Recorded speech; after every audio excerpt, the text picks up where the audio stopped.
अपनी, और वो कार्रवाई में लगी हुई हैं। और 2 डीएसपीज जो हैं वो इसमें लगे हुए हैं, और शीघ्र से शीघ्र हम इनको ट्रेस करेंगे जो भी इसमें हमला करने वाले हैं उनको। सर, पूरी वारदात कैसे हुई? ये जो रेलवे क्रॉसिंग है वहाँ पर, तो उस पर उनकी गाड़ी आके रुकी है, और उसके बाद एक दूसरी गाड़ी जो है वहाँ पर आई है और उसने फायरिंग की है। कितने हमलावर थे सर? अभी तक जो आया है कि 4 हमलावरों का पता चला है, बाकी आगे भी अभी इसमें इन्वेस्टिगेशन जारी है, तो जो भी और भी होंगे तो उनको भी अरेस्ट किया जाएगा। क्या मामला सामने आया सर? कौन लोग थे? कहीं पता चल रहा है कोई किसी गैंग का भी नाम आ रहा है या कोई और मामला? देखिए, ये अभी जांच का विषय है, और इसमें जो भी इन्वॉल्व होगा उसको बख्शा नहीं जाएगा, और हम जो भी अपनी कानूनी कार्रवाई बनती है वो करेंगे। कितने राउंड मिले सर? अभी उसका मैं उस विषय पर आपको बता नहीं सकता हूँ, वो सारा अभी पार्ट ऑफ इन्वेस्टिगेशन है, तो अभी पुलिस कार्रवाई जारी है, और आगे जैसा भी होगा आपको उस विषय में बता दिया एफआईआर जाएगा। दर्ज होगी सर? वो अभी प्रोसेस चल रहा है उसका। कोई सीसीटीवी फुटेज सर? उसमें लगे हुए हैं, मैंने फिर बताया कि अभी पार्ट ऑफ इन्वेस्टिगेशन है, तो जैसे आगे जांच होती है उसके बाद ही इस विषय में मैं कुछ सर, आपको। अभी अभय चौटाला जी ने कहा कि पुलिस से सुरक्षा मांगी गई थी, लेकिन पुलिस ने सुरक्षा मुहैया नहीं करवाई। नहीं, अभी मैं इस विषय पर कुछ नहीं बोल पाऊंगा, अभी तो मैं इसी में लगा हूँ ट्रेस करने में इसको। ठीक है। आज घटना हुई है, जिस ढंग से चौधरी नफे सिंह राठी को शरेआम गोलियां मार करके आज मार दिया गया, इसके लिए पूर्ण रूप से जो है प्रदेश की सरकार जिम्मेवार है।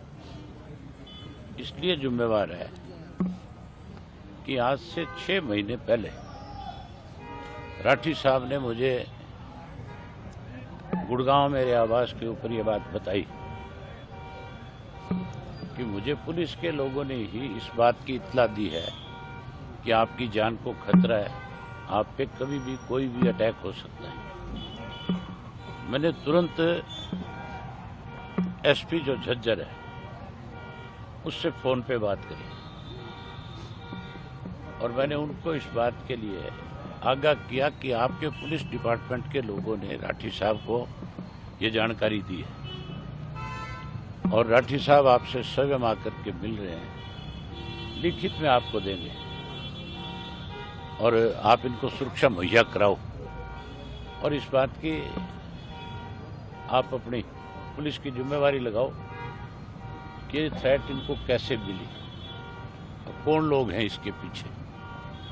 जहां उन्होंने एसपी को लिखित रूप में दिया, वहीं होम मिनिस्टर को भी, चीफ मिनिस्टर को भी, आपके डीजी को भी, और उसके इलावा जो सीआईडी का चीफ है उसको भी, होम सेक्रेटरी को भी, इनको भी लिखित रूप में दिया कि मुझे सुरक्षा मुहैया कराई जाए, मेरी जान को खतरा है। और मैंने भी स्वयं अनेक बार ये बात इन लोगों के साथ शेयर करी। राठी साहब कोई मामूली व्यक्ति नहीं थे, वो 2 दफा के विधायक थे, हमारी पार्टी के प्रदेश के अध्यक्ष थे, और उसके साथ साथ जो एक्स एमएलए की एसोसिएशन है उसके अध्यक्ष थे। एक्स एमएलए ने भी मिलकर के चीफ मिनिस्टर को ये बात कही, बावजूद उसके उनको किसी प्रकार की कोई सुरक्षा मुहैया नहीं कराई गई, और उन लोगों को सुरक्षा प्रदान करते रहे जो लोग लगातार इस थ्रेट में शामिल थे। आज हरियाणा प्रदेश में ऐसे लोगों के पास सुरक्षा है जिनके ऊपर संगीन अपराध के मामले दर्ज हैं, जो नशे के कारोबार में शामिल है, जो अपराधियों को पनाह देने में शामिल है, उन लोगों को तो सुरक्षा प्रदान कर रखी है, और जिसको सुरक्षा की जरूरत है उसको सुरक्षा देने की बजाय मुख्यमंत्री ये बात शरेआम पब्लिकली ये बात कही कि मैं हरियाणा प्रदेश के आम व्यक्ति को, आम नागरिक को सुरक्षा प्रदान नहीं कर सकता। प्रदेश का मुख्यमंत्री अगर ये बात कहता है कि मैं सुरक्षा प्रदान नहीं कर सकता, तो इसका मतलब जंगल का राज है, फिर तो कोई व्यक्ति सुरक्षित नहीं है। फिर तो मान के चलो इस किस्म के लोग कभी भी किसी के ऊपर घर में जाकर भी इस तरह की वारदात कर सकते हैं। मैं इसके लिए पूर्ण रूप से सरकार को दोषी मानता हूं, मुख्यमंत्री को दोषी मानता हूँ, जिसकी ये जिम्मेवारी बनती है कि कोई व्यक्ति अगर सुरक्षा की मांग करता है, अगर आपको लिखित रूप में देता है, आप उसकी जांच कराओ। अगर उसको सुरक्षा की जरूरत नहीं है तो उसको लिख करके बताओ कि तुझे सुरक्षा की जरूरत नहीं है। अगर उसको सुरक्षा की जरूरत है तो उसको सुरक्षा मुहैया करानी चाहिए। मेरे अपने केस में जब मुझे थ्रेट आई थी, मेरे पीए ने जाकर के जब एफआईआर लॉन्च करा तो मुझे एक दफ़ा तो सुरक्षा दी गई, फिर विड्रा कर ली गई और उसके बाद फिर मुझे हाई कोर्ट जाना पड़ा। हाई कोर्ट से फिर सुरक्षा दी गई। आज बीजेपी का अगर प्रदेश का अध्यक्ष कहीं जाता है तो उसकी सुरक्षा में जहाँ डिस्ट्रिक्ट पुलिस लगाई जाती है, वहीं उसके साथ 2 गाड़ियां परमानेंट सरकार की तरफ से दी हुई है। यहाँ का जिला का अध्यक्ष भी अगर कहीं जाता है तो उसके पास भी सुरक्षा है। कोई भाजपा का छोटा मोटा झंडा बांध करके कहता है मैं कार्य करता हूँ, अगर वो सुरक्षा मांगता है तो उसको भी प्रदान कर दी जाती है।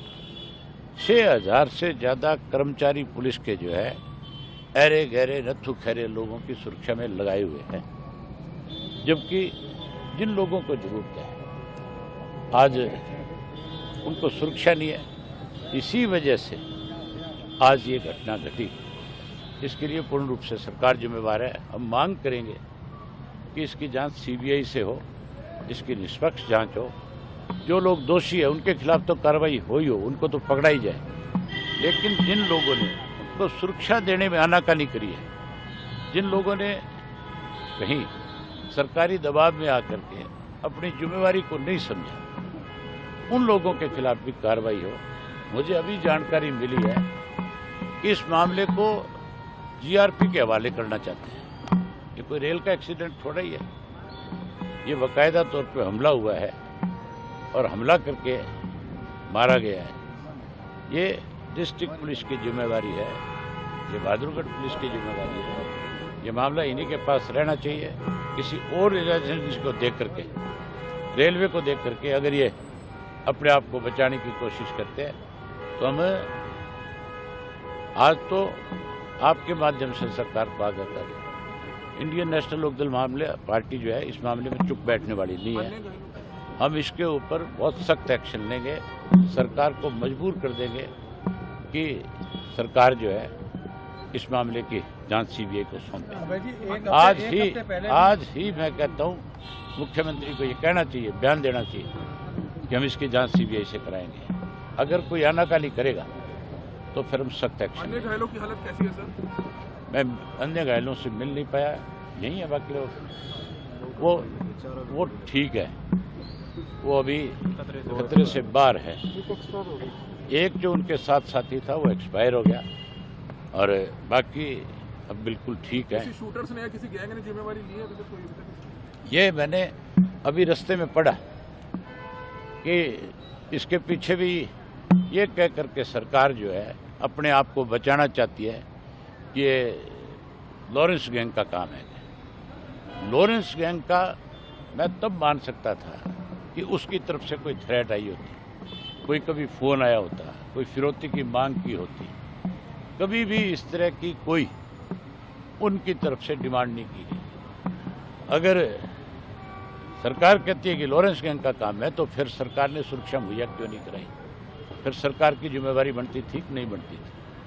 फिर सुरक्षा देनी चाहिए थी। हैरानी की बात है तब सुरक्षा नहीं दी और अब मेरी ख्याल इतनी पुलिस फोर्स खड़ी कर देंगे कि जैसे पता नहीं सरकार कितनी बड़ी जिम्मेवारी अब ये ले रही है कि आगे से ऐसा नहीं होना चाहिए। सरकार ने, मैं मानता हूं कि इसमें पूर्ण रूप से सरकार सर, एक मामले में जो है